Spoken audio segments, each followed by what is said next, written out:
ಮಕ್ಕಳೇ, ಈ ದಿನ ನಾವು 9ನೇ ತರಗತಿಯ ವಿಜ್ಞಾನ ವಿಷಯದಲ್ಲಿನ ರಸಾಯನಶಾಸ್ತ್ರ ಪಾಠವನ್ನು ಮಾಡ್ತೀವಿ. ರಸಾಯನಶಾಸ್ತ್ರ ಪಾಠಕ್ಕೆ ಸಂಬಂಧಿಸಿದ ಹಾಗೆ ನಿಮಗೆ ನಾನು ಯಾವ ಪಾಠ ಮಾಡ್ತೀನಿ ಅಂತ ಹೇಳಿ ನೀವು ಗೆಸ್ ಮಾಡಿ ಅನ್ನೋ ಕಾರಣಕ್ಕೆ ಒಂದು ಕಥೆಯನ್ನ ಹೇಳ್ತೀನಿ, ಪುಟ್ಟ ಕಥೆ. ಹೇಳಕ್ಕಾದ್ರ? ಏನಪ್ಪ ಕಥೆ ಅಂದ್ರೆ, ಒಂದ್ಸಲ ಒಬ್ರು ಋಷಿ ಮುನಿಗಳು ಇರ್ತಾರೆ. ಆ ಋಷಿ ಮುನಿಗಳ ಹೆಸರೇನಪ್ಪಾ ಅಂತ ಹೇಳಿದ್ರೆ ಕಣಾದ. ಏನು ಋಷಿ ಮುನಿಗಳ ಹೆಸರು? ಈ ಕಣಾದ ಋಷಿ ಮುನಿ ಒಂದು ಸಲ ದಾರಿಯಲ್ಲಿ ನಡ್ಕೊಂಡು ಹೋಗ್ತಾ ಇರ್ಬೇಕಾದ್ರೆ ಅವರಿಗೆ ಒಂದು ಪ್ರಶ್ನೆ ಉದ್ಭವಿಸಿತು. ಎಲ್ಲ ವಸ್ತುಗಳು ಯಾವುದರಿಂದ ಮಾಡಲ್ಪಟ್ಟಿದೆ ಅಂತ ಆ ರೀತಿ ಯೋಚನೆ ಮಾಡ್ತಾ ಹೋಗ್ತಾ ಇರ್ಬೇಕಾದ್ರೆ ಅವರ ಕೈಯಲ್ಲಿ ಒಂದು ರೊಟ್ಟಿ ಏನಿರುತ್ತೆ? ಇರುತ್ತೆ. ಆ ರೊಟ್ಟಿಯನ್ನ ಅವರು ಏನ್ ಮಾಡ್ತಾ ಹೋಗ್ತಾರಪ್ಪ ಅಂತ ಹೇಳಿದ್ರೆ, ಕತೆ ಕೇಳ್ತಾ ಇದ್ದೀರಾ? ಕೇಳ್ತಾ ಇದಾರ ಇಲ್ಲ ಅಂತ ಹೇಳಿ ನೋಡೋಣ. ಆ ರೊಟ್ಟಿಯನ್ನ ಅವರು ಏನ್ ಮಾಡ್ತಾರಪ್ಪ ಅಂತ ಹೇಳಿದ್ರೆ, ದಾರಿಯಲ್ಲಿ ಹೋಗ್ತಾ ಇಡೀ ಒಂದು ರೊಟ್ಟಿಯನ್ನ ಮಧ್ಯಕ್ಕೆ ಅದನ್ನ ಅರ್ಧ ಭಾಗ ಕಟ್ ಮಾಡ್ತಾರೆ. ಈಗ ನಾವ್ ಇದನ್ನ ರೊಟ್ಟಿ ಅಂತ ಅಂದ್ಕೊಳ್ಳೋಣ. ಇದೇನ್ ರೊಟ್ಟಿನ? ಏನದು? ಆದ್ರೆ ಈಗ ನಾವೀಗ ಋಷಿ ಮನಿಗಳ ಕೈಯಲ್ಲಿರುವ ರೊಟ್ಟಿ ಅಂತ ಅಂದುಕೊಂಡು ಈ ರೊಟ್ಟಿಯನ್ನ ಅವರು ಮಧ್ಯಕ್ಕೆ ಏನ್ ಮಾಡ್ತಾರೆ, ಅರ್ಧ ಭಾಗವನ್ನ ಕಟ್ ಮಾಡ್ತಾ ಹೋಗ್ತಾರೆ. ಕರೆಕ್ಟ್ ಅರ್ಧ ಭಾಗ ಮಾಡ್ತಾರೆ. ಈ ರೀತಿ ಟೇಬಲ್ ಇಟ್ಕೊಂಡು ಎಲ್ಲ ಮಾಡಲ್ಲ, ರೊಟ್ಟಿಯನ್ನು ಕರೆಕ್ಟ್ ಕೈಯಲ್ಲಿ ಅರ್ಧ ಭಾಗ ಮಾಡ್ತಾರೆ. ಈ ಅರ್ಧ ಭಾಗವನ್ನ ಅಲ್ಲೇ ಇರುವಂತಹ ಯಾವುದೋ ಒಂದು ಪ್ರಾಣಿಗೆ ಹಾಕ್ತಾರೆ. ಮುಂದೆ ಹೋಗ್ತಾ ಇರ್ತಾರೆ. ಮುಂದೆ ಹೋಗ್ತಾ ಹೋಗ್ತಾ ಪುನಃ ಅವರ ಕೈಯಲ್ಲಿ ಒಂದು ಇಡೀ ರೊಟ್ಟಿಯಲ್ಲಿ ಅರ್ಧ ಭಾಗ ಅಂದ್ರೆ ಇನ್ನು ಅರ್ಧ ಭಾಗ ಉಳಿಯುತ್ತಲ್ಲ, ಆ ಅರ್ಧ ಭಾಗವನ್ನ ಪುನಃ ಮತ್ತೆ ಮಡಚಿ ಅದನ್ನ ಸಹ ಏನ್ ಮಾಡ್ತಾರೆ, ಮತ್ತೆ ಅರ್ಧ ಮಾಡ್ತಾರೆ. ಪರವಾಗಿಲ್ಲ, ಚೆನ್ನಾಗಿ ಗೆಸ್ ಮಾಡ್ತಾ ಇದ್ದೀರಾ. ಹಾಗಾಗಿ ಅದನ್ನ ಏನ್ ಮಾಡ್ತಾರಪ್ಪ ಅಂತ ಹೇಳಿದ್ರೆ, ಮತ್ತೆ ಅದನ್ನ ಅರ್ಧ ಭಾಗ ಮಾಡ್ತಾರೆ. ಈ ರೀತಿ ಅರ್ಧ ಭಾಗ ಮಾಡಿ ಮತ್ತೆ ಅಲ್ಲಿ ಯಾವುದೋ ಒಂದು ಪ್ರಾಣಿ ಸಿಗುತ್ತೆ, ಆ ಪ್ರಾಣಿಗೆ ಅರ್ಧ ಭಾಗವನ್ನ ಹಾಕ್ತಾರೆ. ಮತ್ತೆ ನೋಡಿ, ಈಗ ಇಲ್ಲಿ ಹೇಳ್ತಾರೆ ಯಾವುದೋ ಒಂದು ಪ್ರಾಣಿಗೆ ಅರ್ಧ ಭಾಗವನ್ನ ಹಾಕಿದ್ದಾರೆ ಅಂತ. ಅಲ್ಲಿ ಇಟ್ಟು ಕೂಡಲೇ ಅವಳು ಒಂದು ಪ್ರಾಣಿ ಅಂತ ಹೇಳಿ ಅಲ್ಲಿ ಸುಷ್ಮಿತಾ ನಗ್ತಾ ಇದ್ದಾಳೆ, ಆಯ್ತಾ? ಹಾಗಾಗಿ ಮತ್ತೆ ಅವರ ಕೈಯಲ್ಲಿ ಕಾಲು ಭಾಗ ಅಷ್ಟು ರೊಟ್ಟಿ ಉಳಿಯುತ್ತೆ. ಆ ರೊಟ್ಟಿಯನ್ನ ಪುನಃ ಮತ್ತೆ ಏನ್ ಮಾಡ್ತಾರೆ, ಅರ್ಧ ಭಾಗ ಮಾಡ್ತಾರೆ. ಈ ರೀತಿಯಲ್ಲಿ ಅರ್ಧ ಭಾಗವನ್ನ ಮಾಡಿ ಮತ್ತೆ ಅದನ್ನ ಒಂದು ಪ್ರಾಣಿಗೆ ಅದೇನ್ ಯಾವ ಸಿಗುತ್ತೆ ಆ ಪ್ರಾಣಿಗೆ ಹಾಕ್ತಾರೆ. ಮತ್ತೆ ಮುಂದಕ್ಕೆ ಹೋಗ್ತಾ ಇರ್ತಾರೆ. ಈ ರೀತಿ ಪ್ರತಿಯೊಂದು ಭಾಗದಲ್ಲೂ ಸಹ ಉಳಿದಂತಹ ಭಾಗವನ್ನ ಪ್ರತಿಯೊಂದನ್ನು ಸಹ ಅರ್ಧ ಭಾಗವನ್ನ ಮಾಡ್ತಾ ಹೋಗ್ತಾರೆ. ಈ ರೀತಿ ಮಾಡ್ತಾ ಹೋಗುವಾಗ ಅವರ ಕೈಯಲ್ಲಿ ಒಂದು ಸಣ್ಣ ತುಣುಕು ಉಳಿಯುತ್ತೆ ಲಾಸ್ಟಿಗೆ. ಈ ರೀತಿ ಕಟ್ ಮಾಡ್ತಾ ಹೋದ್ರೆ ಏನಾಗುತ್ತೆ ಮಕ್ಕಳು? ಲಾಸ್ಟಿಗೆ ಇದರಲ್ಲಿ ಅರ್ಧ, ಮತ್ತೆ ಇದರಲ್ಲಿ ಅರ್ಧ, ಈ ರೀತಿ ಮಾಡ್ತಾ ಹೋದ್ರೆ ಕೊನೆಯಲ್ಲಿ ಒಂದು ಚಿಕ್ಕ ಕಣ ಉಳಿಯುತ್ತಲ್ವ. ಆ ಚಿಕ್ಕ ಕಣ ಅನ್ನುವಂಥದ್ದು ಅವ್ರ ಕೈಯಲ್ಲಿ ರೊಟ್ಟಿಯ ಪೀಸ್, ಚಿಕ್ಕದಾದಂತಹ ಒಂದು ರೊಟ್ಟಿಯ ಪೀಸ್ ಉಂಟುಂಡು ಉಳಿಯುತ್ತೆ. ಅದನ್ನ ಮತ್ತೆ ಕಟ್ ಮಾಡ್ಲಿಕ್ಕೆ ನೋಡ್ತಾರೆ, ಅದು ಕಟ್ ಮಾಡ್ಲಿಕ್ಕೆ ಆಗಲ್ಲ. ಈಗ ನನ್ನ ಕೈಲಿ ಇರುವಂತದ್ದು ದೊಡ್ಡದು ಕಟ್ ಆಗ್ತಿದೆಯಲ್ಲ, ಮತ್ತೆ ಅದನ್ನ ಕಟ್ ಮಾಡ್ತಾರೆ, ಮತ್ತೆ ಕಟ್ ಮಾಡ್ತಾರೆ. ಆ ರೀತಿ ಕಟ್ ಮಾಡ್ತಾ ಹೋದಾಗ ಇನ್ನೂ ಕಟ್ ಮಾಡ್ಲಿಕ್ಕೆ ಆಗದೆ ಇರುವಂತಹ ಒಂದು ಪುಟಾಣಿ ಪೀಸ್ ಉಂಟು. ಆ ಪುಟಾಣಿ ಪೀಸನ್ನ ಕಟ್ ಮಾಡ್ಲಿಕ್ಕೆ ಆಗದೆ ಇರುವ ಸ್ಥಿತಿಗೆ ಬರುತ್ತೆ. ಆ ಇನ್ನೂ ಕಟ್ ಮಾಡ್ಲಿಕ್ಕೆ ಆಗದೆ ಇರುವಂತದ್ದು ಅಂದ್ರೆ ಇನ್ನು ಅದನ್ನ ಕತ್ತರಿಸಲಿಕ್ಕೆ ಆಗದೆ ಇರುವಂತಹ ಚಿಕ್ಕ ಕಣ ಏನಿದೆ ಅನ್ನುವಂಥದ್ದು, ಅದಕ್ಕೆ ಏನು ಮಾಡಿದ್ರು ಅದನ್ನ 2 ಭಾಗ ಮಾಡ್ಲಿಕ್ಕೆ ಆಗ್ತಾ ಇಲ್ಲ ಅನ್ನುವಂತಹ ಆ ಚಿಕ್ಕದಾದಂತಹ ರೊಟ್ಟಿಯ ತುಣುಕು ಅಥವಾ ತುಂಡನ್ನ ಅವ್ರಿಗೆ ಆ ಚಿಕ್ಕ ಪೀಸ್, ಅದು ತುಣುಕು ಅಲ್ಲ, ಯಾಕಂದ್ರೆ ಪೀಸು ಅಲ್ಲ, ಅದರಲ್ಲಿ ಒಂದು ಕಣ, ಅದನ್ನ ಎಲ್ಲ ದ್ರವ್ಯಗಳು ಸಹ ಈ ರೀತಿಯ ಚಿಕ್ಕದಾದಂತಹ ಒಂದು ಕಣದಿಂದ ಆಗಿದೆ ಅಂತ ಹೇಳಿ ವಿಭಜಿಸಲು ಆಗದೆ ಇರುವಂತಹ ಕೊನೆಯದಾದಂತಹ ಚಿಕ್ಕದಾದಂತಹ ರೊಟ್ಟಿಯ ತುಂಡನ್ನ ಅವರು ಏನಂತ ಹೇಳಿ ಕರೀತಾರೆ, ಒಂದು ಕಣ ಅಂತ ಹೇಳಿ ಕರೀತಾರೆ. ಈ ಚಿಕ್ಕ ಕಣ ಅನ್ನುವಂಥದ್ದೇನಿದೆ, ಈ ಚಿಕ್ಕ ಕಣಕ್ಕೆ ಸಂಬಂಧಿಸಿದಂತಹ ಒಂದು ಈ ದಿನ ಪಾಠವನ್ನ ಮಾಡಬೇಕು ಅಂತ ಅನ್ಕೊಂಡಿದ್ದೀನಿ. ಈ ಚಿಕ್ಕ ಕಣ ಅಂತ ಹೇಳಿದಂತಹ ಋಷಿಮುನಿ ಯಾರು? ಕಣ ಅಂತ. ಯಾರ್ದು? ಕಣ ಅಂತ. ಹಾಗಾದ್ರೆ ಒಂದು ಚಿಕ್ಕ ಕಣ, ದ್ರವ್ಯ ಎಲ್ಲವೂ ಸಹ ಒಂದು ಚಿಕ್ಕ ಕಣದಿಂದ ಆಗಿದೆ ಅಂದ್ರೆ ಆ ಚಿಕ್ಕ ಕಣಕ್ಕೆ ಸಂಬಂಧಿಸಿದಂತಹ ಪಾಠ ಯಾವ್ದಿರ್ಬೋದು ಮಕ್ಕಳ? ಈಗ ನಾನು ಮಾಡೋದು ನಿಮಗೇನಾದ್ರೂ ರಸಾಯನಶಾಸ್ತ್ರದಲ್ಲಿ ಚಿಕ್ಕ ಕಣ ಅಂತ ಹೇಳಿದ್ರೆ ಯಾವ್ದಿರ್ಬೋದು? ದ್ರವ್ಯದಲ್ಲಿ ಇರುವ ಚಿಕ್ಕ ಕಣ ಗೆಸ್ ಮಾಡ್ಲಿಕ್ಕೆ ಆಗ್ತಿದ್ಯಾ? ಯಾವ್ದಮ್ಮ ಹೇಳ್ತಾ ಸ್ವಲ್ಪ ಜೋರ ಹೇಳ. ಇವಳನ್ನು ಇದು ಮಾಡ್ಬೇಕು. ಯಾವ್ದು? ಏನಂತ ಹೇಳ್ತಿದ್ದಾಳೆ? ಪರಮಾಣು. ಹಾಗಾದ್ರೆ ಈ ದಿನ ನಾವು ಪರಮಾಣು ಅಂದ್ರೆ ಏನು, ಆ ಪರಮಾಣುವಿನಲ್ಲಿ ರಚನೆ ಹೇಗಿರುತ್ತೆ ಅನ್ನೋದನ್ನ ತಿಳ್ಕೊಳ್ಳೋಣ. ಅರ್ಥ ಆಗ್ತಿದೆಯಲ್ಲ? ಯಾವ ಪಾಠ ಮಕ್ಕಳೇ ಈಗ ಪಾಠ ಮಾಡ್ತಾ ಇರೋದು ನಾವು? ಪರಮಾಣುವಿನ ರಚನೆ. ಬರ್ಕೊಳ್ಳಿ, ಪಾಠದ ಹೆಸರು ಬರ್ಕೊಳ್ಳಿ.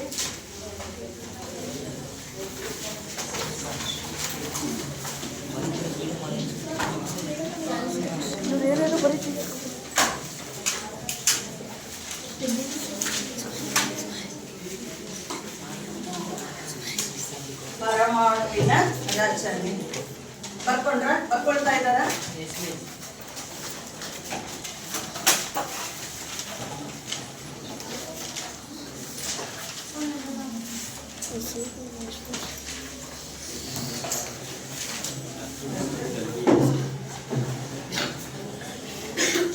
ಪರಮಾಣುವಿನ ರಚನೆಯ ಬಗ್ಗೆ ತಿಳ್ಕೊಂಡು ಹೋಗೋಣ. ಯಾವ ವಿಜ್ಞಾನಿ ಮಕ್ಕಳೇ ಅದನ್ನ ಬಗ್ಗೆ ಹೇಳಿದ್ದು? ಕಣಾದ ಅನ್ನುವಂತಹ ವಿಜ್ಞಾನಿ ಒಂದು ರೊಟ್ಟಿಯ ತುಂಡನ್ನ ವಿಭಜಿಸ್ತಾ ಹೋಗ್ತಾನೆ. ಕೊನೆಗೆ ವಿಭಜಿಸಲು ಅಸಾಧ್ಯವಾದಂತಹ ಒಂದು ಚಿಕ್ಕ ಕಣ ಸಿಗುತ್ತೆ. ಅದನ್ನ ವಿಭಜಿಸಲು ಅಸಾಧ್ಯವಾದಂತಹ ಚಿಕ್ಕದಾದಂತಹದನ್ನ ಅವನೇನಂತ ಹೇಳಿ ಕರೀತಾನೆ? ಕಣ ಅಂತ ಹೇಳಿ ಕರೀತಾನೆ. ಹಾಗಾದ್ರೆ ಈಗ ಋಷಿಮುನಿಗಳಾದಂತಹ ಕಣಾದವರು ಹೇಳಿದ ನಂತರ ಬಂದಂತಹ ಡೆಮೋಕ್ರೆಟಿಸ್ ಅವರು ಯಾರು ಇರ್ಬೋದು, ಅವರೆಲ್ಲ 5ನೇ ಶತಮಾನದಲ್ಲಿ ಏನ್ ಹೇಳ್ತಾ ಇರ್ತಾರಪ್ಪ ಅಂತ ಹೇಳಿದ್ರೆ, ಆ ಕಣ ಅನ್ನುವಂತಹ ಒಂದು ವಸ್ತುವಿಗೆ ವೈಜ್ಞಾನಿಕವಾದಂತಹ ಒಂದು ಪದವನ್ನ ಈಗ ನಾವು ಬಳಸ್ತಾ ಇರುವಂತಹ ಪದ ಏನಿದೆಯಪ್ಪ ಅಂತ ಹೇಳಿದ್ರೆ ಪರಮಾಣು ಅನ್ನುವಂಥದ್ದನ್ನ ಡೆಮೋಕ್ರೆಟಿಸ್ ಅದನ್ನ ಈ ಪದವನ್ನ ಸೂಚಿಸ್ತಾರೆ. ಹಾಗಾದ್ರೆ ಪರಮಾಣು ಅಂತ ಹೇಳಿದ್ರೆ ಏನು ಅಂತ ಹೇಳ್ಬೋದು? ಇನ್ನು ವಿಭಜಿಸಲು ಅಸಾಧ್ಯವಾದಂತಹ ಕಣ. ಏನಂತ ಹೇಳಿದ್ರೆ ವಿಭಜಿಸಲು ಸಾಧ್ಯವಾಗದಂತಹ, ವಿಭಜಿಸಲು ಅಸಾಧ್ಯವಾದ ದೊಡ್ಡ ಕಣನ ಸಣ್ಣ ಕಣನ? ಸಣ್ಣ ಕಣಕ್ಕೆ ಏನಂತ ಹೇಳ್ಬೋದು? ಸಣ್ಣ ಕಣ ಅನ್ನುವಂಥದ್ದಕ್ಕೆ ಏನಂತ ಹೇಳ್ಬೋದು? ಸೂಕ್ಷ್ಮ ಕಣವೇ.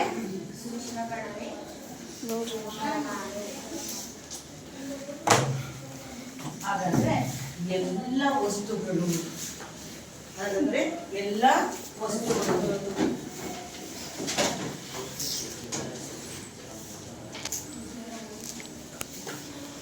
ನಾವು ಭೌತಶಾಸ್ತ್ರವನ್ನ ಪಾಠ ಮಾಡಬೇಕಾದ್ರೆ ಯಾವುದೇ ಒಂದು ವಸ್ತು ಅಂತ ಹೇಳಿದ್ರೆ ಅದನ್ನ ಏನಂತ ಹೇಳಿ ಕರಿತೀವಿ? ಕಾಯಗಳು ಅಂತ ಹೇಳಿ ಕರಿತೀವಿ. ರಸಾಯನ ಶಾಸ್ತ್ರದಲ್ಲಿ ಒಂದು ವಸ್ತು ಅಂತ ಹೇಳಿದ್ರೆ ಏನಂತ ಹೇಳಿ ಕರಿತೀವಿ? ದ್ರವ್ಯ ಅಂತ ಹೇಳಿ ಕರಿತೀವಿ. ಈ ದ್ರವ್ಯ ಅಥವಾ ಕಾಯ ಅಥವಾ ವಸ್ತು ಎಲ್ಲವೂ ಸಹ ಯಾವುದರಿಂದ ಮಾಡಲ್ಪಟ್ಟಿದೆ ಮಕ್ಕಳೇ? ಪರಮಾಣುವಿನಿಂದ ಮಾಡಲ್ಪಟ್ಟಿದೆ. ಹಾಗಾದ್ರೆ ನಾವೀಗ ರಸಾಯನ ಶಾಸ್ತ್ರದಲ್ಲಿ ಮಾಡ್ತಾ ಇರುವಂತಹ ದ್ರವ್ಯ ಅನ್ನುವಂತಹ ವಸ್ತು ಅಂತ ಹೇಳಿದ್ರೆ ರಸಾಯನ ಶಾಸ್ತ್ರದಲ್ಲಿ ಏನ್ ಹೇಳ್ತೀವಿ? ದ್ರವ್ಯ. ಹಾಗಾದ್ರೆ ಹೇಳಿ ನೋಡೋಣ, ಈ ವಸ್ತುವನ್ನ ದ್ರವ್ಯ ಅಂತ ಹೇಳ್ಬೋದಾ? ಜೋರಾಗಿ ಹೇಳ್ಬೇಕು. ದ್ರವ್ಯ ಅನ್ಬೋದಾ? ದ್ರವ್ಯ ಅನ್ಬೋದಾ? ಹಾಗಾದ್ರೆ ಇದನ್ನ ಏನ್ ಹೇಳ್ಬೋದು? ಇದನ್ನ ಏನ್ ಹೇಳ್ಬೋದು? ಹೇಳ್ತೀರಾ? ಹಾಗಾದ್ರೆ ದ್ರವ್ಯ ಅಂತ ಹೇಳಿದ್ರೆ ಏನು ಹೇಳಮ್ಮ? ದ್ರವ್ಯ ಅಂತ ಹೇಳಿದ್ರೆ ರಾಶಿ ಸ್ಥಳವನ್ನು ಆಕ್ರಮಿಸುತ್ತದೆ ಮತ್ತು ರಾಶಿಯನ್ನು ಕೂಡ ಹೊಂದಿರುವ ವಸ್ತುವನ್ನ. ಹೇಳಮ್ಮ ಸರಿ. ಸ್ಥಳವನ್ನು ಆಕ್ರಮಿಸುವ, ರಾಶಿಯನ್ನು ಹೊಂದಿರುವ ವಸ್ತುವನ್ನು ದ್ರವ್ಯ.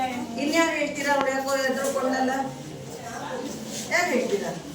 ಸ್ಥಳವನ್ನ ಆಕ್ರಮಿಸುತ್ತೆ ಮತ್ತು ದ್ರವ್ಯ ರಾಶಿಯನ್ನು ಹೊಂದಿರುವಂತಹ ವಸ್ತುವಿಗೆ ಏನಂತ ಹೇಳಿ ಕರಿತೀವಿ? ಏನಂತ ಹೇಳಿ ಕರಿತೀವಿ? ದ್ರವ್ಯ.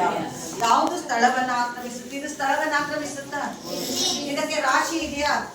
ಆ ರಾಶಿಯನ್ನ ಹೊಂದಿರುವಂತಹ ವಸ್ತುವಿಗೆ ನಾವೇನ್ ಹೇಳ್ತೀವಿ? ದ್ರವ್ಯ. ಎಲ್ಲ ವಸ್ತುಗಳಲ್ಲೂ, ಎಲ್ಲ ದ್ರವ್ಯದಲ್ಲಿಯೂ ಸಹ ನಾವು ಚಿಕ್ಕ ಚಿಕ್ಕ ಕಣಗಳನ್ನ ಕಾಣಬಹುದಾ? ಸೂಕ್ಷ್ಮ ಕಣಗಳನ್ನ ಕಾಣಬಹುದಾ? ಹಾಗಾದ್ರೆ ಆ ಸೂಕ್ಷ್ಮ ಕಣಗಳನ್ನ ನಾವೇನಂತ ಹೇಳಿ ಕರಿತೀವಿ? ಪರಮಾಣು. ಈಗ ನಾವು ದ್ರವ್ಯ ಅನ್ನುವಂತಹದ್ರಲ್ಲಿ ರಸಾಯನ ಶಾಸ್ತ್ರಕ್ಕೆ ಸಂಬಂಧಿಸಿದಾಗೆ ನೀವು ಕೆಲವು ವಿಷಯಗಳಲ್ಲಿ ಒಂದು ಧಾತು ಅಂತ ಹೇಳಿದ್ರೆ ಒಂದೇ ರೀತಿಯ ಪರಮಾಣುಗಳಿಂದ ಮಾಡಲ್ಪಟ್ಟಿದೆ ಎನ್ನುವಂತಹದ್ದನ್ನ ತಿಳಿದಿದ್ದೀವಿ. ಹಾಗಾದ್ರೆ ಧಾತುಗಳು ಪರಿಚಯ ಇದೆಯಾ? ಯಾಕೆ ಸುಮ್ಮನೆ ಕೂತಿದ್ದೀರಾ? ಧಾತುಗಳ ಪರಿಚಯ ಇದೆಯಾ? 1ರಿಂದ 20ರವರೆಗೆ ಧಾತುಗಳನ್ನ ಯಾರ ಹತ್ರ ಹೇಳ್ತೀರಾ? ಈಗ ನಾನು ಹೇಳ್ತೀನಿ ನೋಡಿ, ಆ ರೀತಿ ಯಾರು ಹೇಳ್ತೀರಾ ಅಂತ ನಿಮ್ಮಲ್ಲಿ ತುಂಬಾ ಜನ 8ರಿಂದ ಹೇಳ್ತಾ ಇದ್ರಿ. ಈಗ ನಾನು ಹೇಳ್ತಾ ಹೋಗ್ತೀನಿ, ನೋಡೋಣ. ಎಲ್ಲ H hydrogen, He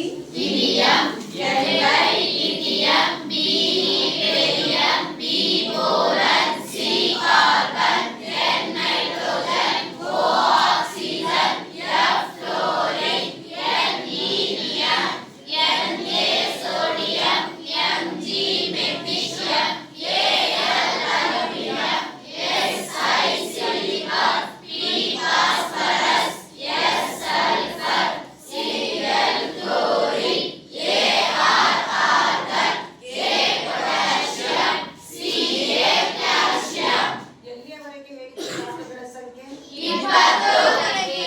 ಪ್ರತಿಯೊಂದು ಧಾತುಗಳು ಸಹ ಅದರದೇ ಆದಂತಹ ರೀತಿಯ ಪರಮಾಣುಗಳನ್ನ ಹೊಂದಿರುತ್ತೆ ಅಂತ. ಈಗ ಉದಾಹರಣೆಗೆ ಚಿನ್ನದ ಸಂಕೇತ ಹೇಳಿ. ಚಿನ್ನದ ಸಂಕೇತ ವೆರಿ ಗುಡ್. ಬೆಳ್ಳಿ ಚಿನ್ನ ಮತ್ತೆ ಬೆಳ್ಳಿಯನ್ನ ನೀವು ನೋಡಿದ್ದೀರಿ. ಇದು ಯಾವ್ದಿದು? ಇದು ಯಾವ್ದಿದು? ಚಿನ್ನ ಅನ್ನುವಂಥದ್ದು. ಈಗ ನಾವೇನಾದ್ರೂ ಮ್ಯಾಜಿಕ್ ಮಾಡಿ ಈ ಚಿನ್ನವನ್ನ ನಾವು ಇದೇ ರೀತಿ ಚಿನ್ನವನ್ನ ಈ ಸರವನ್ನು ಈಗ ಯಾರ ಕೊಟ್ಟಿದ್ದಾರೆ, ಈಗ ಇವರು ಯಾರ್ದು ಚಿನ್ನ ಇದು ಸರ ಕೊಟ್ಟಿದ್ದಾರೆ ಬೆಳ್ಳಿ, ಯಾರ್ದಿದು? ಅಮಾನ್. ಅಮಾನ್ ಚಿನ್ನ ಬೆಳ್ಳಿ ಸರವನ್ನ ನಾನೀಗ ಚಿನ್ನದ ಸರ ಮಾಡಿ ಕೊಟ್ರೆ ಅವನಿಗೆ ಖುಷಿ ಆಗುತ್ತಾ ಇಲ್ಲ? ಎಷ್ಟು ಒಳ್ಳೆ ಬಿಸಿದಾರಲ್ಲ ಅಂತ ಹೇಳಿ ನಾಳೆ ಎಲ್ಲರೂ ಮತ್ತೆ ಮನೆಗೆ ಇರೋದೆಲ್ಲ ತರ್ತಾರೆ. ಸಾಧ್ಯನಾ ಮಕ್ಕಳೇ ಅದು? ಯಾಕೆ ನಾವು ಇದನ್ನ ನೋಡಿದಾಗ ಇದು ಬೆಳ್ಳಿ ತನ್ನ ಗುಣವನ್ನ ಪ್ರದರ್ಶಿಸಿ ಬೆಳ್ಳಿಯಾಗಿಯೇ ಇರುತ್ತೆ, ಚಿನ್ನ ಆಗೇ ಇರುತ್ತೆ. ಇದೆರಡು ಸಹ ಧಾತುಗಳು ತಾನೆ. ಇದು ಒಂದು ಧಾತು, ಇದು ಒಂದು ಧಾತು. ಈ ಚಿನ್ನವನ್ನ ನಾವು ಸಣ್ಣದಾಗಿ ಪುಡಿ ಮಾಡ್ತಾ ಹೋದ್ರೆ ಲಾಸ್ಟಿಗೆ ಸಿಗುವಂತಹ ಕಣ ಯಾವ್ದಾಗಿರುತ್ತೆ? ಪರಮಾಣು. ಯಾವ್ದು ಪರಮಾಣು ಆಗಿರುತ್ತೆ? ಯಾವ ಧಾತು ಇದು?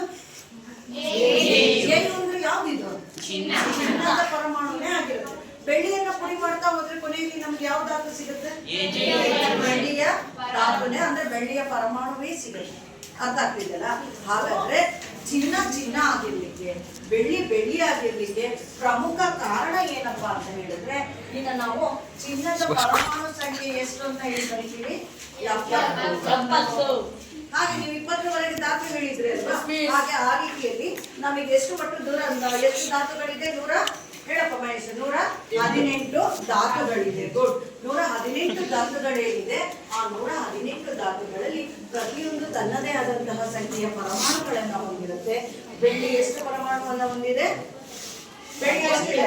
79. ಬೆಳ್ಳಿ 45. ಹಾಗೆ ಏನು ಎಷ್ಟನ್ನ ಹೊಂದಿದೆ?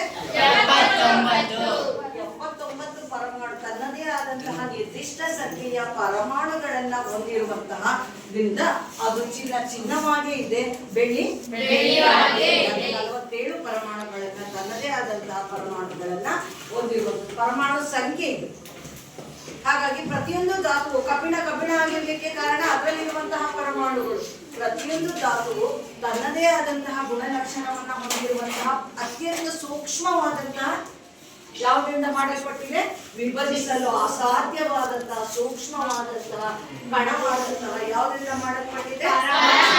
ಹಾಗಾದ್ರೆ ಬೆಳ್ಳಿಯಲ್ಲಿ ಯಾವುದಿದೆ ಮಕ್ಕಳೇ? ಬೆಳ್ಳಿಯ ಪರಮಾಣು. ಚಿನ್ನದಲ್ಲಿ ಯಾವುದಿದೆ? ಚಿನ್ನದ ಪರಮಾಣು ಇದೆ.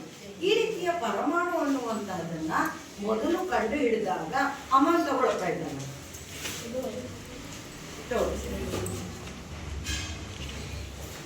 ಬೆಳ್ಳಿಯ ಪರಮಾಣುವನ್ನ ನಾವು ಅಥವಾ ಚಿನ್ನದ ಪರಮಾಣು ಆಗಲಿ ಯಾವುದೇ ಧಾತುಗಳ ಪರಮಾಣುವನ್ನ ಇಲ್ಲಿ ನಾವು ವಸ್ತುಗಳನ್ನು ನೋಡಿದಾಗ ಆ ವಸ್ತುವಿನಲ್ಲಿ ಆ ಗುಣಕ್ಕೆ ಕಾರಣವಾದ ಪರಮಾಣು ಇರುತ್ತೆ.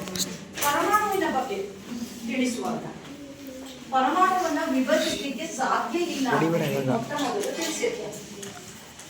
ಆನಂತರ ಗೊತ್ತಾಗಿದೆ ಪರಮಾಣುವನ್ನ ವಿಭಜಿಸ್ಲಿಕ್ಕೂ ಸಾಧ್ಯ. ಪರಮಾಣುವಿನ ವಿಭಜಿಸ್ಲಿಕ್ಕೂ ಸಾಧ್ಯ ಅನ್ನುವಂಥದ್ದನ್ನ ನೀವು ತಿಳ್ಕೊಂಡಿದ್ದೀರಾ. ಹಾಗಾಗಿ ಪರಮಾಣುವಿನ ಒಳಗೆ ಇರುವಂತಹ ಸೂಕ್ಷ್ಮವಾದ ಉಪ ಪರಮಾಣುವಿನ ಕಣಗಳ ಬಗ್ಗೆಯೂ ಸಹ ಗೊತ್ತಿದೆ. ಯಾವ್ಯಾವ್ದಿದೆ ಮತ್ತೆ ಪರಮಾಣುವಿನ ಒಳಗಡೆ ಇರುವಂತಹ ಉಪ ಪರಮಾಣುವಿನ ಕಣಗಳು? ಹೇಳಪ್ಪ, ಹೇಳಿ ಬೇಗ. ಯಾವ್ಯಾವಿದೆ ನೋಡಿ. ಪರಮಾಣುವಿನ ಒಳಗಡೆ ಇರುವಂತಹ ಉಪ ಬರ್ಕೊಳ್ಳಿ ಎಲ್ಲರೂ. ಉಪ ಪರಮಾಣುವಿನ ಕಣಗಳು, ಉಪ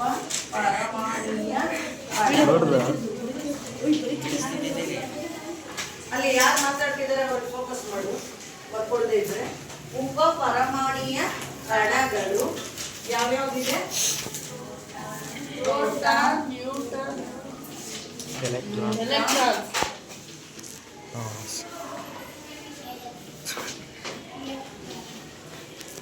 ಪ್ರೋಟಾನ್, ನ್ಯೂಟ್ರಾನ್, ಎಲೆಕ್ಟ್ರಾನ್ ಅನ್ನುವಂತಹ ಪರಮಾಣುವಿನ ಒಳಗೆ ಉಪ ಪರಮಾಣುವಿನ ಕಣಗಳು.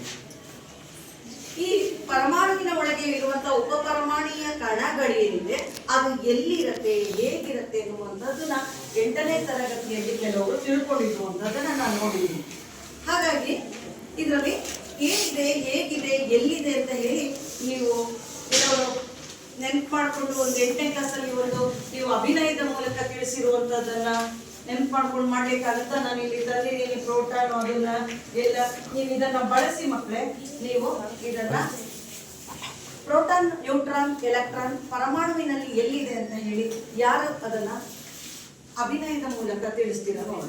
8ನೇ ಕ್ಲಾಸಲ್ಲಿ ಓದಿದ್ದೀರಾ, NMMS ಎಕ್ಸಾಮ್ ಕ್ಲಾಸಲ್ಲಿ ಕೇಳಿದ್ದೀರಾ. ಬನ್ನಿ, ಯಾರು ತಿಳಿಸ್ತೀರಾ? ಬೇಗ ಬರಬೇಕು ನೋಡಿ. ಯಾರು ಗರ್ಲ್ಸ್ ಪ್ರಾಕ್ಟೀಸ್ ಮಾಡಿದ್ರು ಅನ್ಸುತ್ತೆ. ಯಾರಿಗೆ ಹೇಗೆ ನೆನಪಿದೆ ಆ ರೀತಿ ಮಾಡಿ ಬನ್ನಿ. ಬನ್ನಿ ನೋಡೋಣ. ಪರಮಾಣುವಿನ ರಚನೆಯನ್ನ ನಾವು ಒಂದು ಅಭಿನಯದ ಮೂಲಕ ಇಷ್ಟೊತ್ತು ಬೇಕಾಗುತ್ತೆ. ಬನ್ನಿ ಬನ್ನಿ ನೋಡೋಣ ಹೇಗೆ ಮಾಡ್ತೀವಿ. ಇಲ್ಲಿ ಇದೆ ನೋಡಿ, ನಿಮಗೆ ಏನಾದ್ರು ಬೇಕಾದ್ರೆ ತಗೊಳ್ಳಿ.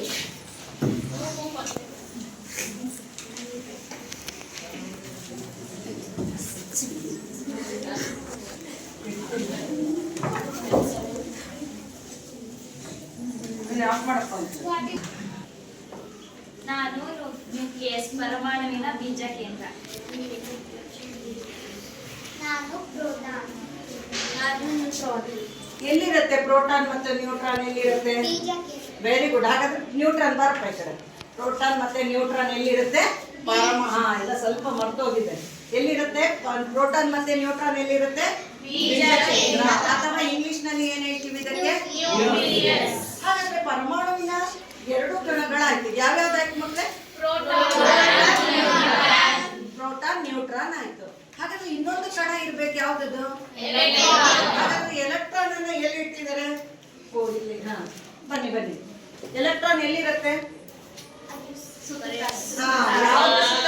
ಇರುತ್ತೆ ಬೀಜ ಕೇಂದ್ರದ ಸುತ್ತ ಏನಾಗ್ತಾ ಇರುತ್ತೆ? ಎಲೆಕ್ಟ್ರಾನ್ ಸುತ್ತುತ್ತೆ. ಬೀಜ ಕೇಂದ್ರದ ಸುತ್ತ ಎಲ್ಲೆಲ್ಲೋ ಸುತ್ತತ್ತಾ? ಯಾವುದ್ರಲ್ಲಿ ಸುತ್ತತ್ತೆ? ನಿರ್ದಿಷ್ಟವಾದಂತಹ ಕಕ್ಷೆಯಲ್ಲಿ. ಎಲ್ಲಿ? ಅಥವಾ ಅಕ್ಷದಲ್ಲಿ ಸುತ್ತತ್ತೆ. ಇದನ್ನೆಲ್ಲ ಅಲ್ಲೇ ಮರ್ತಿದ್ದೀರಾ ನೋಡಿ. ಈಗ ಯಾರಾದ್ರೂ ಒಬ್ರು ಹೇಳ್ತೀರಾ ಅಂತ ಅನ್ಕೊಂಡಿದ್ದೀನಿ. ನೀನು ಹೇಳಮ್ಮ, ಇದೇನಿದು?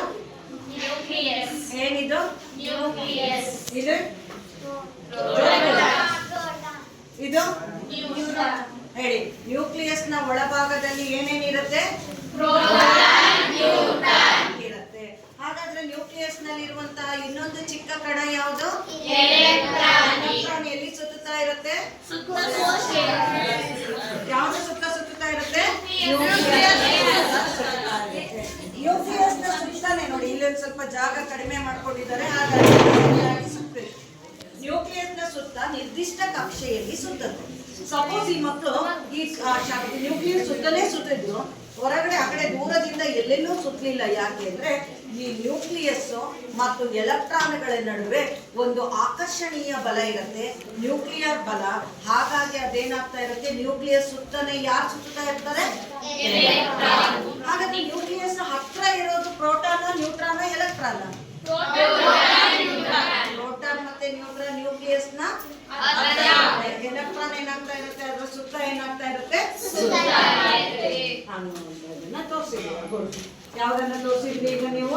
ಪರಮಾಣುವಿನ ರಚನೆಯಲ್ಲಿರುವಂತಹ ಉಪ ಪರಮಾಣುವಿನ ಕಣಗಳನ್ನ ತಿಳಿಸಿದ್ವಿ. ಈಗ ನಾನು ಕೇಳ್ತಾ ಹೋಗ್ತೀನಿ ನೋಡೋಣ, ಇವರಿಗೆ ಏನಾದ್ರು ನೆನಪಿದೆ ಅಂತ ಹೇಳಿದ್ರು. ಪ್ರೋಟಾನಿಗೆ ಒಂದು ವಿದ್ಯುತ್ ಅಂಶ ಇದೆ. ಯಾವ ವಿದ್ಯುತ್ ಅಂಶ ಇದೆ? ಗುಡ್, ಹೇಳ ನೋಡಿ, ಪರವಾಗಿಲ್ಲ, ನೆನಪಿದೆ. ಧನ ವಿದ್ಯುತ್ ಅಂಶ, ಪ್ಲಸ್ ಅನ್ನುವಂತಹ ವಿದ್ಯುತ್ ಅಂಶ ಇದೆ. ಹಾಗಾಗಿ ನೋಡೋಣ, ನ್ಯೂಟ್ರಾನ್ಗೆ ಯಾವ ವಿದ್ಯುತ್ ಅಂಶ ಇದೆ? ಋಣ. ಯಾವ್ದಿದೆಯಮ್ಮ? ಋಣ ವಿದ್ಯುತ್ ಅಂಶ. ಹಾಗೆ ಪ್ಲಸ್ ಮತ್ತೆ ನೋಡಿ ನ್ಯೂಟ್ರಾನ್ಗೆ ಋಣ ಸರಿನಾ? ಇಲ್ಲ ಅವಳು ಸುಮ್ಮನೆ ಇದ್ಲು, ನಾನು ಸುಮ್ಮನೆ ಹೇಳಿದ್ದೆ ಅಷ್ಟೇ. ಯಾವ್ದು ಇರ್ಬೇಕು ನ್ಯೂಟ್ರಾನ್ಗೆ? ಅದಕ್ಕೆ ಅವಳು ಏನ್ ಮಾಡ್ತಾ ಇದ್ಲು, ಸುಮ್ಮನೆ ತಟಸ್ಥವಾಗಿ ನಿಂತಿದ್ದು. ನಾನು ಸುಮ್ಮನೆ ಹೇಳಿದೆ, ಅವಳು ಮತ್ತೆ ಅದನ್ನ ಹೇಳ್ತಾ ಇದ್ದಾಳೆ. ಹಾಗಾಗಿ ತಟಸ್ಥ ಸರಿ ಇದೆ. ಹಾಗಾದ್ರೆ ಋಣ ವಿದ್ಯುತ್ ಅಂಶ ಹೊಂದಿರುವಂತದ್ದು ಯಾವುದು? ಯಾರು ಎಲೆಕ್ಟ್ರಾನ್ ಯಾರು ಕೈಯಲ್ಲಿ ಇಟ್ಕೊಂಡಿದ್ದೀರಾ? ಕೈ ಎತ್ತಿ. ಎಲೆಕ್ಟ್ರಾನ್ ಇಟ್ಕೊಂಡವ್ರು ಕೈ ಎತ್ತಿ, ಮೇಲೆ ಎತ್ತಿ ಇನ್ನೊಂದ್ ಸ್ವಲ್ಪ. ಎಲೆಕ್ಟ್ರಾನ್ಗಳಿಗೆ ಯಾವ ವಿದ್ಯುತ್ ಅಂಶ ಇದೆ? ಪ್ರೋಟಾನ್ಗಳು ಎಷ್ಟು ಸಂಖ್ಯೆಯಲ್ಲಿ ಇರುತ್ತೋ ಅಷ್ಟೇ ಸಂಖ್ಯೆಯಲ್ಲಿ ಏನಿರುತ್ತೆ? ಎಲೆಕ್ಟ್ರಾನ್ಗಳು ಇರುತ್ತೆ. ಪ್ರೋಟಾನ್ ಸಂಖ್ಯೆ ಎಷ್ಟಿರುತ್ತೋ ಅಷ್ಟೇ ಸಂಖ್ಯೆಯಲ್ಲಿ ಎಲೆಕ್ಟ್ರಾನ್ ಸಂಖ್ಯೆ ಇರುತ್ತೆ ಅನ್ನುವಂತಹದನ್ನ ನೀವು ಇದರಲ್ಲಿ ನೋಡ್ತೀರಾ. ಹಾಗಾದ್ರೆ ಈ ಮಾತ್ರ ಮಾದರಿಯಲ್ಲಿ ಪ್ರೋಟಾನ್ ಒಂದೇ ಇಟ್ಕೊಂಡಿದ್ದಾರೆ, ಎಲೆಕ್ಟ್ರಾನ್ಗಳು ಜಾಸ್ತಿ ಇದೆ, ಅದರಷ್ಟು ಸಹ ಇಟ್ಕೊಂಡಿದ್ದಾರೆ. ಹಾಗಾಗಿ ವೆರಿ ಗುಡ್. ಇವರಿಗೊಂದು ಕ್ಲಾಪ್ ಮಾಡಿ ಮಕ್ಕಳೇ.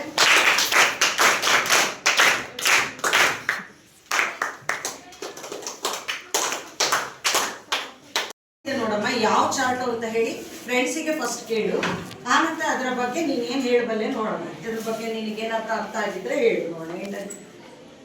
ಇದು ಯಾವ ಚಾರ್ಟ್ ಫ್ರೆಂಡ್ಸ್? ಇದಕ್ಕೆ ಏನಂತ ಕರೀತಾರೆ? ಅಥವಾ ಇದ್ರ ಸುತ್ತ ಏನ್ ಸುತ್ತಾ ಇರುತ್ತೆ? ಸುತ್ತುತ್ತಿರುವಂತಹ ನಕ್ಷೆ ಏನಂತಾರೆ? ಅಥವಾ ಈ ಬೀಜ ಕೇಂದ್ರ ಅಥವಾ ನ್ಯೂಕ್ಲಿಯಸ್ ನಲ್ಲಿ ಏನಿರುತ್ತೆ? ಏನಿರುತ್ತೆ? ಕಕ್ಷೆ ಅಥವಾ ಪಥದಲ್ಲಿ ಸುತ್ತುತ್ತಿರುವಂತಹ ಈ ಕಣ ಏನು? ನೀನೇ ಒಂದ್ಸಲ ಹೇಳಮ್ಮ ನೋಡೋಣ. ನೀನೇ ಹೇಳು, ಯಾವ್ದ್ರ ರಚನೆಯ ಚಿತ್ರ ಇದು? ಪರಮಾಣುವಿನ ರಚನೆಯ ಚಿತ್ರ. ಪರಮಾಣುವಿನ ಮಧ್ಯಭಾಗದಲ್ಲಿ ಬೀಜ ಕೇಂದ್ರವನ್ನ ಇಂಗ್ಲಿಷ್ ನಲ್ಲಿ ನ್ಯೂಕ್ಲಿಯಸ್ ಎಂದು ಕರೆಯುತ್ತಾರೆ. ಬೀಜ ಕೇಂದ್ರದಲ್ಲಿ ಪ್ರೋಟಾನ್ ಮತ್ತು ನ್ಯೂಟ್ರಾನ್ ಇರುತ್ತದೆ. ಬೀಜ ಕೇಂದ್ರ ಅಥವಾ ನ್ಯೂಕ್ಲಿಯಸ್ ಸುತ್ತ ಇರುವ ವೃತ್ತಾಕಾರವನ್ನ ಕಕ್ಷೆ ಅಥವಾ ಪಥ ಎಂದು ಕರೆಯುತ್ತೇವೆ. ಕಕ್ಷೆ ಅಥವಾ ಪಥದಲ್ಲಿ ಎಲೆಕ್ಟ್ರಾನ್ ಕಂಡುಬರುತ್ತದೆ. ಆಗಿರಮ್ಮ, ಇಲ್ಲಿ ಕೆಲವರಿಗೆ ಕೇಳೋಣ ನೋಡೋಣ. ನೀನೇ ಕೇಳಿ, ಕೆಲವರಿಗೆ ಅವ್ರು ಹೇಳ್ತಾರೆ. ನೀನೇ ಕೇಳಮ್ಮ, ಇರುವಂತ ಭಾಗಗಳನ್ನ ಕೇಳು. ಇಲ್ಲಿ ಕೆಲವರು ಮಾತಾಡ್ತಾ ಇದ್ರು. ಕೇಳಮ್ಮ. ಈ ಪಥದಲ್ಲಿ ಯಾವ ಮಧ್ಯಭಾಗದಲ್ಲಿ ಯಾವ ಪಥ ಕಂಡುಬರುತ್ತದೆ? ಪರಮಾಣುವಿನ ರಚನೆಯ ಮಧ್ಯಭಾಗದಲ್ಲಿ ಏನಪ್ಪ ನೋಡ್ತಾ ಇದೀಯಾ? ಮಧ್ಯಭಾಗದಲ್ಲಿ ಏನ್ ಹೇಳ್ತೀಯಾ? ಜೋರ ಕೇಳ. ಬೀಜ ಕೇಂದ್ರ ಅಥವಾ ಅದಕ್ಕೆ ಏನ್ ಹೇಳ್ತೀವಿ? Very good. ಹೇಳಿ, ಜೋರ ಕೇಳ. ನ್ಯೂಕ್ಲಿಯಸ್ ನ ಒಳಗೆ ಏನಿರುತ್ತೆ? ನವಾಜ್ ಇಲ್ಲಿ ಕೇಳಪ್ಪ, ಇಲ್ಲಿ ಕೇಳ ನೋಡೋಣ. ಮಾತಾಡ್ತಾ ಇದ್ದಾರೆ ನವಾಜ್. ಇಲ್ಲಿ ಅಲ್ಲಿ ನೋಡ್ತಾ ಇದೆಯಾ ಚಾರ್ಟ್ ಒಳಗೆ? ಅದರಲ್ಲಿ ನ್ಯೂಕ್ಲಿಯಸ್ ನ ಒಳಗೆ ಏನಿದೆ ಕೇಳಮ್ಮ ಅದನ್ನ. ನ್ಯೂಕ್ಲಿಯಸ್ ಒಳಗಿರುವ ಕಣ ಯಾವುದು? ಪ್ರೋಟಾನ್ ಮತ್ತು ಹೇಳಪ್ಪ ಲಿಖಿತ್, ಇನ್ನೊಂದ್ಸಲ ಹೇಳ. ಜೋರಾಗಿ ಹೇಳ ನೋಡ ಚೆನ್ನಾಗ. ಮಹೇಶ್ ಹೇಳಪ್ಪ, ಜೋರಾಗಿ ಹೇಳ. ಅವರಿಬ್ಬರು ನಿಧಾನ ಕೇಳ್ತಾ ಇದ್ದಾರೆ. ಪ್ರೋಟಾನ್ ಮತ್ತು ನ್ಯೂಟ್ರಾನ್ ಅನ್ನುವಂತಹದ್ದು ಕಂಡು ಬರುತ್ತೆ. ಇದ್ರ ಸುತ್ತ ಸುತ್ತುತ್ತಿರುವಂತಹ ಕಣ ಯಾವುದು?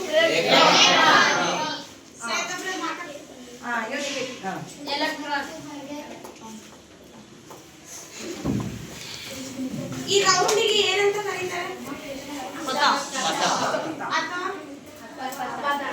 ಹೇಳ, ಅವ್ರನ್ನ ಜೋರಾಗಿ ಹೇಳಿ. ಅಥವಾ ಎಂದು ಕರೆಯುತ್ತಾರೆ. ನಾವು ಈಗ ಪರಮಾಣುವಿನ ಶಕ್ತಿ ಮಟ್ಟಗಳನ್ನು ತಿಳಿಯೋಣ. ಜೋರಾಗಿ ಹೇಳಪ್ಪ. ಜೋರಾಗಿ ಹೇಳ್ತಾರೆ. ನಾವು ಈಗ ಪರಮಾಣುವಿನ ಶಕ್ತಿ ಮಟ್ಟಗಳನ್ನು ತಿಳಿಯೋಣ. ಈಗ ನನ್ನ ಫ್ರೆಂಡ್ಸ್ ಬಂದು ಒಂದೊಂದೇ ತಿಳಿಸ್ತಾರೆ. ಮಹೇಶ.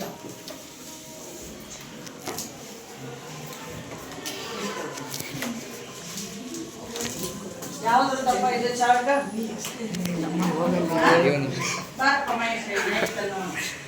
ಬೀಜ ಕೇಂದ್ರ ಸುತ್ತ ಕವಚವಿರುತ್ತದೆ.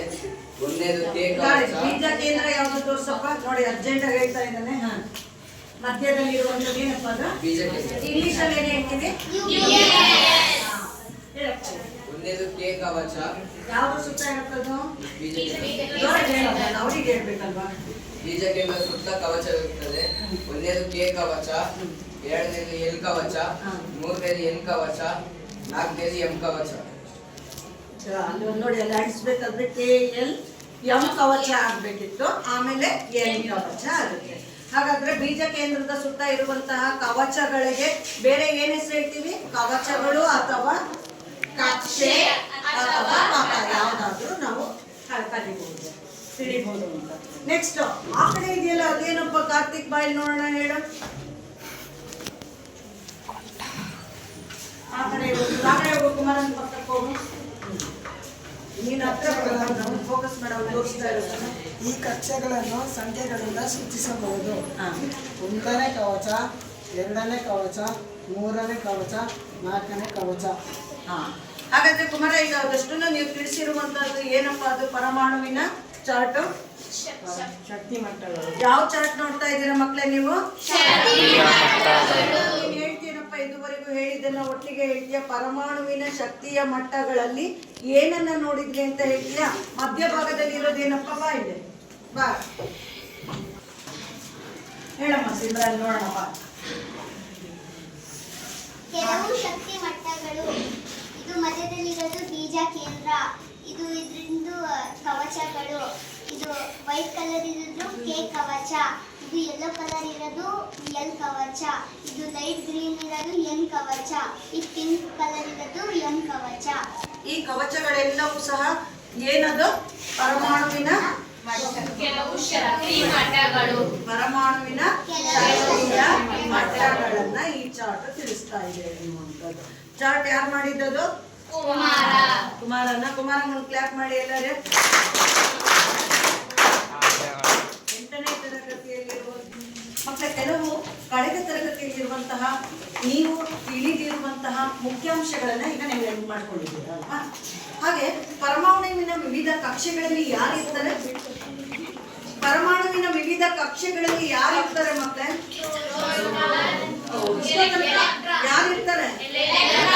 ಮತ್ತೆ ಈಗ ಎಷ್ಟೋ ತನಕ ಕಲ್ತಿದ್ದೇನು, ಈಗ ಹೇಳ್ತಾ ಇರೋದೇನು? ಕಲಿ ಯಾರಿರ್ತಾರಪ್ಪ? ಕಲಿ ಫೋಕಸ್ ಮಾಡು. ಯಾರಿರ್ತಾರೆ? ಎಲೆಕ್ಟ್ರಾನ್.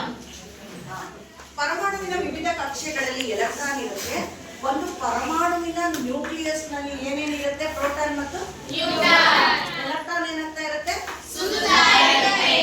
ಎಲೆಕ್ಟ್ರಾನ್ ಸುತ್ತಾ ಇರುತ್ತೆ.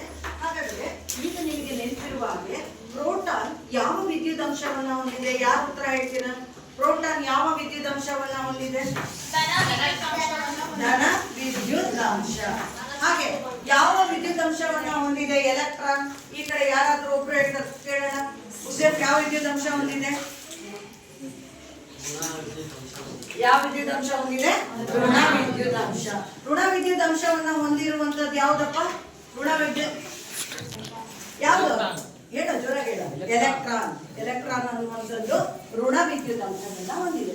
ಪ್ರೋಟಾನ್ಗಳ ಸಂಖ್ಯೆ ಮತ್ತು ಎಲೆಕ್ಟ್ರಾನ್ಗಳ ಸಂಖ್ಯೆ ಯಾವಾಗಲೂ ಏನಾಗಿರುತ್ತೆ? ಹಾಗಾಗಿ ಪ್ಲಸ್ ಎಷ್ಟಿರುತ್ತೋ ಮೈನಸ್ ಅಷ್ಟೇ ಇರುತ್ತೆ. ಹಾಗಾಗಿ ಅದೇನಾಗಿರುತ್ತೆ? ಸ್ಥಿರವಾಗಿರುತ್ತೆ. ಸಪೋಸ್ ಏನಾದ್ರೂ ವ್ಯತ್ಯಯ ಉಂಟಾದ್ರೆ ಏನಾಗುತ್ತೆ ಅಂತ ಹೇಳಿ ಒಂದು ಸ್ಥಾಯಿ ವಿದ್ಯುತ್ತಿಗೆ ಸಂಬಂಧಿಸಿದಂತೆ ನಾನು 8ನೇ ತರಗತಿಯಲ್ಲಿ ನಿಮಗೆ ಪ್ರಯೋಗ ಮಾಡಿ ತೋರಿಸಿದ್ದೆ. ಆ ವಸ್ತುಗಳೆಲ್ಲ ತಂದಿದ್ದೀನಿ. ಅದನ್ನ ಬಳಸಿ ನೀವು ಪ್ರಯೋಗ ಮಾಡಿದ್ರೆ ನಿಮಗೆ ಅದರ ಬಗ್ಗೆ ನೆನಪಿದೆ ಅಂತ ಅಂದ್ಕೊಳ್ತೀನಿ. ಸುಷ್ಮಿತಾ ಬಾಯಿಲಿ. ನೋಡಿ, ಈ 2 ಕಾಗದ ಕೊಡ್ತೀನಿ, ಪ್ಲಾಸ್ಟಿಕ್ ಶೀಟ್. ಇದನ್ನು ಏನ್ ಪ್ರಯೋಗ ಮಾಡ್ತಾರೆ ನೋಡೋಣ. ಎಲೆಕ್ಟ್ರಾನಿಗೆ ಸಂಬಂಧಿಸಿದಂತೆ ಏನ್ ಪ್ರಯೋಗ ಮಾಡ್ತಾರೆ ನೀನು ಬರ್ಬೋದು. ನೋಡಿ, ಇಲ್ಲೊಂದಷ್ಟು ಪೇಪರ್ ಇಟ್ಟಿದ್ದೀನಿ.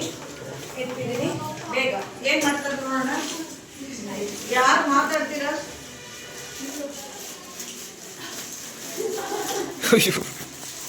ನೋಡಿ, ನೀನ್ ಹತ್ರ ಬರ್ಬೇಕು. ಒಬ್ರು ಮಾಡಿ. ನೋಡಿ, ಹತ್ರ ಬರ್ಬೇಕು.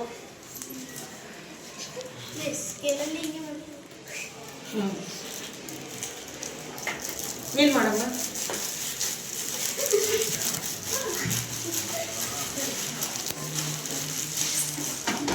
ನೋಡಿ ಏನ್ ಮಾಡ್ಬೋದು ಅಂತ ಇರುವಂತದ್ರಲ್ಲಿ ಹತ್ರಕ್ಕೆ ಕೆಳಗಡೆ ಫೋಕಸ್ ಮಾಡಲಿಲ್ಲ ಅವನು.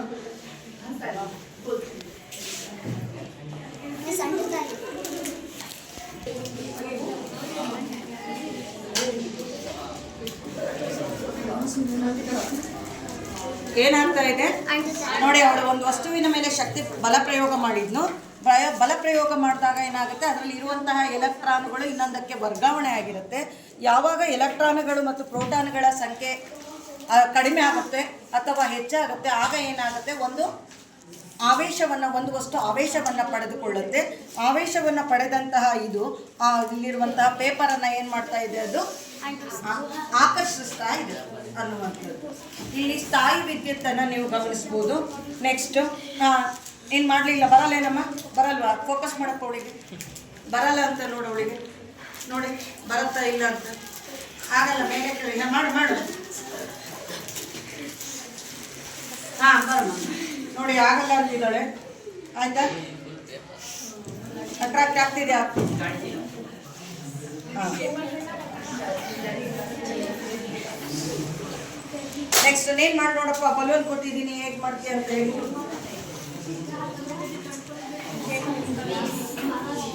ಅಮನ್ ಬಾಯಿಲೆ ನೋಡಿ, ಇಲ್ಲಿ ಸ್ಟ್ರಾ ಇದೆ, ಅಂಟಿಸುವಂತೆ.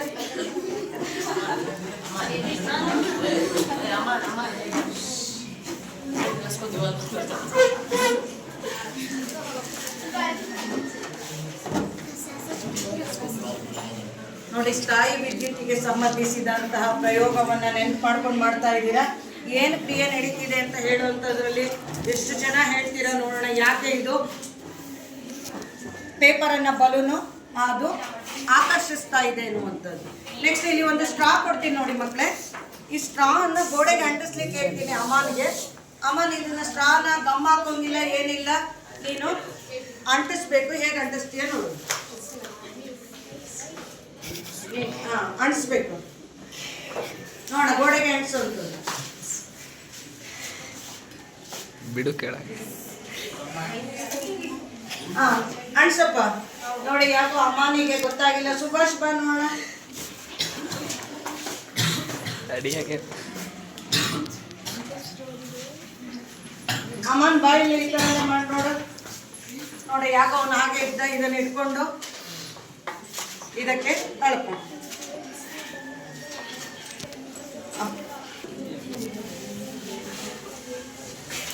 ನೋಡಿ, ಸ್ಟ್ರಾ ಅಂಟಿಸ್ತಾ ಇದ್ದಾನೆ. ಅಂಟ್ತಾ ಇದೆಯಾ? ಇಲ್ಲ. ನೀನು ಅನ್ಸಪ್ಪ ಅಮ್ಮನ. ಆಗ್ತಾ ಇಲ್ಲ.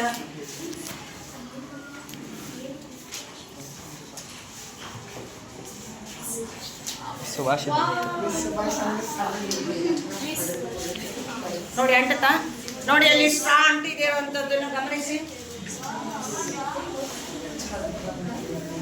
ಈಗ ನೋಡಿ, ಅವ್ರು ಯಾಕೆ ಸ್ಟ್ರಾ ಅಂಟಿಸ್ತಾ ಇದ್ದಾರೆ. ಕೆಲವ್ರು ಅಮ್ಮನ ಆಗಲಿಲ್ಲ ನೋಡಿ. ಈಗ ನೋಡಿ, ಅವ್ರು ಏನು ಗಮ್ ಹಾಕಿಲ್ಲ, ಏನಿಲ್ಲ. ಸುಫಿಯಾನ್ ಅಂಟಿಸ್ದ ನೋಡಿ. ಅಮ್ಮನ್ ಟ್ರೈ ಮಾಡ್ತಾ ಇದ್ದಾನೆ, ಏನೋ ಮ್ಯಾಜಿಕ್ ಮಾಡಿದ್ದಾರೆ, ನಂಗೆ ಆಗ್ತಿಲ್ಲ ಅಂತ. ಹಾಂ,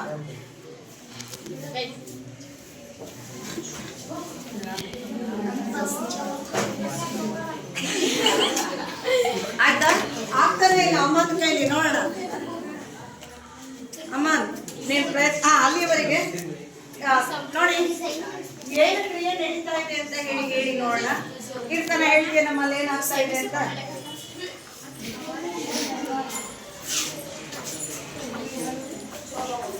ಅಮ್ಮನ್ ನೋಡು. ಸ್ಟ್ರಾ ಮೇಲೆ ಬಲ ಪ್ರಯೋಗ ಮಾಡಿದಾಗ ಎಲೆಕ್ಟ್ರಾನ್ ತನ್ನ ಗುಣವನ್ನ ಕಳೆದುಕೊಳ್ಳಬಹುದು ಅಥವಾ ಪಡೆದುಕೊಳ್ಳಬಹುದು. ಎಲೆಕ್ಟ್ರಾನ್ ಸ್ಟ್ರಾ ಮೇಲೆ ಬಲ ಪ್ರಯೋಗ ಮಾಡಿದಾಗ ಸ್ಟ್ರಾ ತನ್ನಲ್ಲಿರುವ ಎಲೆಕ್ಟ್ರಾನ್ ಅನ್ನು ಪಡೆದುಕೊಳ್ಳಬಹುದು ಅಥವಾ ಕಳೆದುಕೊಳ್ಳಬಹುದು. ಇದರಿಂದ ವಿದ್ಯುತ್ ಆವೇಶ ಉಂಟಾಗುತ್ತದೆ. ಆದ್ದರಿಂದ ಸ್ಟ್ರಾ ಅಂಟಿಕೊಳ್ಳಬಹುದು, ಇಲ್ಲಾಂದ್ರೆ ಪೇಪರ್ ಆಕರ್ಷಿಸುತ್ತದೆ. ಸ್ಟ್ರಾ ಮೇಲೆ ಬಲ ಪ್ರಯೋಗ ಮಾಡಿದಾಗ ಸ್ಟ್ರಾ ತನ್ನಲ್ಲಿರುವಂತಹ ಎಲೆಕ್ಟ್ರಾನ್ ಅನ್ನು ಕೊಳ್ಳಲೂಬಹುದು ಅಥವಾ ಕಳೆದುಕೊಳ್ಳಲೂಬಹುದು. ಇದರಿಂದ ವಿದ್ಯುತ್ ಆವೇಶ ಉಂಟಾಗುತ್ತದೆ. ಆದ್ದರಿಂದ ಸ್ಟ್ರಾ ಗೋಡೆಯನ್ನು ಅಂಟಿಕೊಳ್ಳುತ್ತದೆ, ಇಲ್ಲದಿದ್ದರೆ ಪೇಪರ್ ಆಕರ್ಷಿಸುತ್ತದೆ. ಫ್ರೆಂಡ್ಸ್, ಇವಾಗ ನಾವು ಪರಮಾಣು, ಉಪಪರಮಾಣುಯ ಕಣಗಳು, ವಿವಿಧ ಕಕ್ಷೆಗಳನ್ನ ತಿಳ್ಕೊಂಡಿದ್ವಿ. ಈಗ ನಾವು ನಾನು ಕ್ವಶನ್ ಕೇಳ್ತೀನಿ, ಅದಕ್ಕೆ ನೀವು ಆನ್ಸರ್ ಮಾಡಬೇಕು. ಪರಮಾಣು ಎಂದರೇನು? ಯಾರು ಹೇಳ್ತೀರಾ? ಪರಮಾಣು ಎಂದರೇನು? ನಿಂತ್ಕೊಳ್ಳಮ್ಮ, ನಿಂತ್ಕೊಂಡು ಹೇಳು. ಮಂಜು ಹೇಳಪ್ಪ, ಮಂಜು ಹೇಳು. ಹಾಂ, ವಿಭಜಿಸಲು ಸಾಧ್ಯವಾದ ಸೂಕ್ಷ್ಮ ಕಣವೇ ಪರಮಾಣು. ವಿಭಜಿಸಲು ಸಾಧ್ಯವಾದ ಮಕ್ಕಳೇ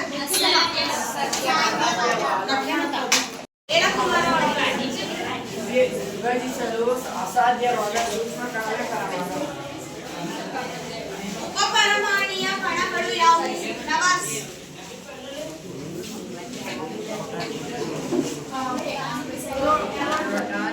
ಪ್ರೋಟಾನ್, ನ್ಯೂಟ್ರಾನ್, ಎಲೆಕ್ಟ್ರಾನ್. ಮಹೇಶ್ ಹೇಳು.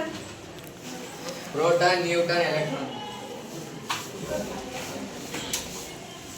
ಪರಮಾಣು ರಚನೆಯಲ್ಲಿ ಕಂಡುಬರುವಂತಹ ವಿವಿಧ ಕಕ್ಷೆಗಳು ಯಾವುವು? ತಸ್ಮಿಯಾ. KL M N ಹೇಳಿ, ಇನ್ನೊಂದ್ಸಲ ಹೇಳಮ್ಮ ಅದನ್ನ. KL M N ಪ್ರೋಟಾನ್ ಯಾವ ವಿದ್ಯುತ್ ಅಂಶವನ್ನ ಹೊಂದಿದೆ? ಸುಹಾನ. ಪ್ರೋಟಾನ್ ಧನ ಹೇಳಿ. ಧನ ವಿದ್ಯುತ್ ಅಂಶ ಪುಟ್ಟಿ ಹೇಳ್ಬೇಕು. ಧನ ವಿದ್ಯುತ್ ಎಲೆಕ್ಟ್ರಾನ್ ಯಾವ ವಿದ್ಯುತ್ ಅಂಶವನ್ನ ಹೊಂದಿದೆ? ಋಣ ವಿದ್ಯುತ್ ಅಂಶ. ಹೇಳಿ ಅದನ್ನೇ. ಋಣ ವಿದ್ಯುತ್ ಅಂಶ. ಋಣ ನ್ಯೂಟ್ರಾನ್ ಯಾವ ವಿದ್ಯುತ್ ಅಂಶವನ್ನ ಹೊಂದಿದೆ? ಭೂಮಿಕಾ. ತಟಸ್ಥ. ತಟಸ್ಥ ವಿದ್ಯುತ್ ಅಂಶ. ಹಾಗಾದ್ರೆ ಇವರಿಗೆ ಒಂದು ಹೋಮ್ವರ್ಕ್ ಕ್ವಶನ್ ಕೊಡೋಣ, ನೋಡೋಣ. ಈಗ ಗೃಹ ಪಾಠದ ಪ್ರಶ್ನೆ ಬರ್ಕೊಳ್ಳಿ. ಪರಮಾಣು ಎಂದರೇನು? ಉಪಪರಮಾಣುಯ ಕಣಗಳು ಯಾವುವು?